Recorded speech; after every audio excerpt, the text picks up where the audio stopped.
രുചികളുടെ ലോകത്തിലേക്ക് എല്ലാവർക്കും ഒരിക്കൽ കൂടി സ്വാഗതം. ഇന്ന് ഞാൻ ഏലാഞ്ചി ആയിട്ടാണ് വന്നിരിക്കുന്നത്. ഒരു പാൻ കേക്ക് ഉണ്ടാക്കി അതിൽ തേങ്ങ കൊണ്ടുള്ള ഒരു ഫില്ലിംഗ് നിറച്ചാണ് ഏലാഞ്ചി ഉണ്ടാക്കിയിരിക്കുന്നത്. ഇതൊരു നോമ്പുതുറ വിഭവമാണ്.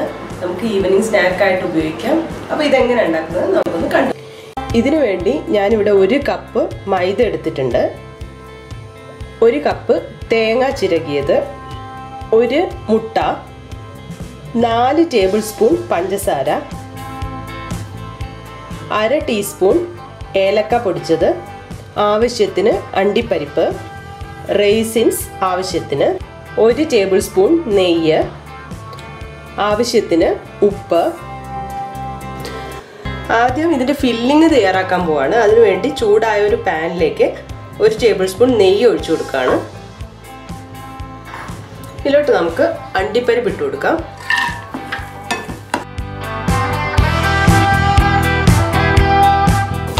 അണ്ടിപ്പരിപ്പിൻ്റെ കളർ ചേഞ്ച് ചെയ്യാൻ തുടങ്ങുമ്പോൾ ഇതിലോട്ട് മുന്തിരി ഇട്ട് കൊടുക്കുകയാണ്.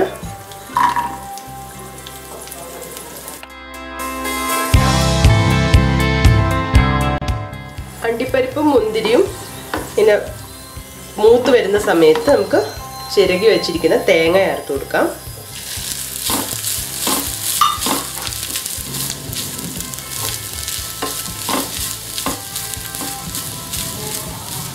ഇതിൻ്റെ കൂടെ പഞ്ചസാര ചേർക്കാൻ പോവാണ്. ഞാനിത് ടോട്ടൽ ഒരു 4 ടേബിൾ സ്പൂൺ പഞ്ചസാര എടുത്ത് വെച്ചിട്ടുണ്ട്. ഇതിലൊരു 3 ടേബിൾ സ്പൂൺ പഞ്ചസാര ഇതിലോട്ട് നമുക്ക് ചേർത്ത് കൊടുക്കാം.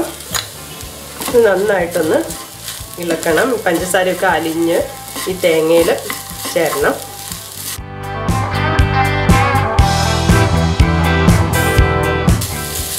ഇതിപ്പോൾ പഞ്ചസാരയൊക്കെ നന്നായിട്ട് ഉരുകി തേങ്ങയുടെ കൂടെ ചേർന്നിട്ടുണ്ട്.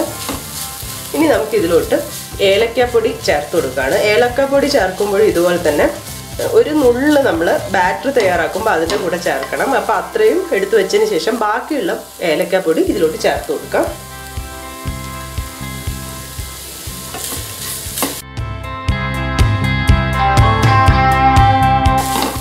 ഇത് നന്നായിട്ട് മിക്സായി ഇതിൻ്റെ കൂടെ ചേർന്നിട്ടുണ്ട്. കളർ അധികം ചേഞ്ച് ചെയ്യണമെന്നില്ല. ചില ആൾക്കാർക്ക് കുറച്ചൊന്നും കളർ മാറി വരുന്നതായിരിക്കും ഇഷ്ടം. ഞാനിപ്പോൾ ഇത് ഓഫ് ചെയ്യാൻ പോവാണ് ഈ ഒരു പരുവത്തിൽ. അപ്പോൾ അടുത്ത സ്റ്റെപ്പ് എന്ന് പറഞ്ഞാൽ നമ്മൾ ഇതിന് വേണ്ട ബാറ്റർ തയ്യാറാക്കുകയാണ്. ബാറ്റർ തയ്യാറാക്കുന്നതിന് വേണ്ടി ആദ്യം നമ്മൾ എടുത്തു വച്ചിരിക്കുന്ന മുട്ട ഒന്ന് ബീറ്റ് ചെയ്ത് കൊടുക്കാം.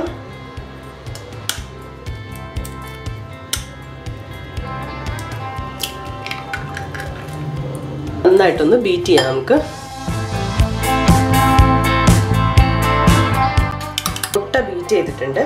ഇതിലോട്ട് അടുത്തതായിട്ട് നമ്മൾ മൈദ ഇട്ട് കൊടുക്കാൻ പോവാണ്. ഇതിലോട്ട് നമുക്ക് ആവശ്യത്തിന് ഉപ്പ് ചേർത്ത് കൊടുക്കാം. നമ്മൾ സാധാരണ ദോശയ്ക്കൊക്കെ ചേർക്കുന്ന അതേപോലെ ഉപ്പ് ചേർത്ത് കൊടുത്തു. ഇതിൻ്റെ കൂടെ ഞാൻ 1 ടേബിൾ സ്പൂൺ പഞ്ചസാര ചേർക്കുന്നുണ്ട്. ഈ പഞ്ചസാര നിങ്ങൾക്ക് ചേർക്കാതെ വെറും ദോശ ഉണ്ടാക്കുന്ന പോലെ ഉപ്പ് മാത്രം ചേർത്തിട്ട് ഉണ്ടാക്കാം. അതുപോലെ ഒരു നുള്ള് ഏലക്കാപ്പൊടി കൂടി ഞാൻ ചേർക്കുകയാണ്. അതിനുശേഷം ഇത് നമുക്കൊന്ന് മിക്സ് ചെയ്യാം.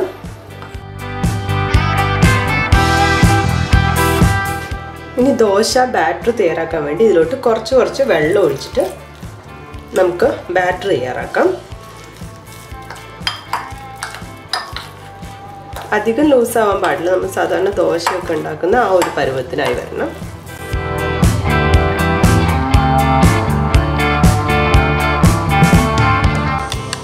ബാറ്റർ ഇവിടെ റെഡി ആയിട്ടുണ്ട്. നമുക്കിനി ദോശ ചുട്ടെടുക്കാം. അപ്പം നമ്മൾ ദോശ ചുട്ടെടുക്കാൻ വേണ്ടി ചൂടായ ദോശ തട്ടിലേക്ക് കുറച്ച് ഓയിലോ അല്ലെങ്കിൽ നിങ്ങൾക്ക് നെയ്യ് വേണമെങ്കിൽ നെയ്യ് ഒന്ന് തടവി കൊടുക്കാം. ഇതിലോട്ട് നമുക്ക് ദോശയുടെ ബാറ്റർ ഒഴിച്ചു കൊടുക്കാം. നമ്മുടെ ആ ഒരു വലിപ്പത്തിനനുസരിച്ചിട്ട് ബാറ്റർ ഒഴിച്ചു കൊടുക്കാം. പരത്തിയെടുക്കാം.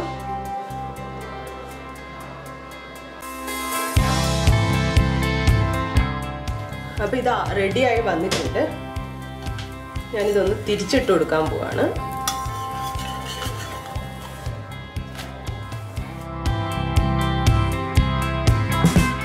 ഇത് നമുക്കൊരു പ്ലേറ്റിലോട്ട് മാറ്റാം.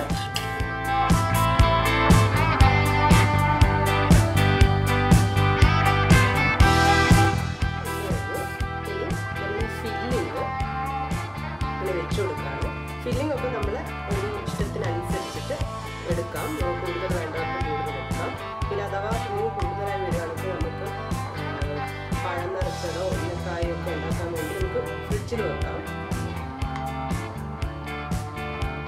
ഇങ്ങനെ വെച്ചതിന് ശേഷം ഇവിടെ നിന്ന് മടക്കി കൊടുക്കാം. ആദ്യം ഇങ്ങനെ മടക്കാം, അതിനുശേഷം 2 സൈഡും ഒന്ന് ഉള്ളിലോട്ടായിട്ട് മടക്കാം. ഇങ്ങനെ മടക്കി കൊടുക്കാം.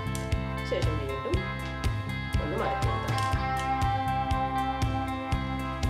ഇങ്ങനെയാണ് ഉണ്ടാവുക.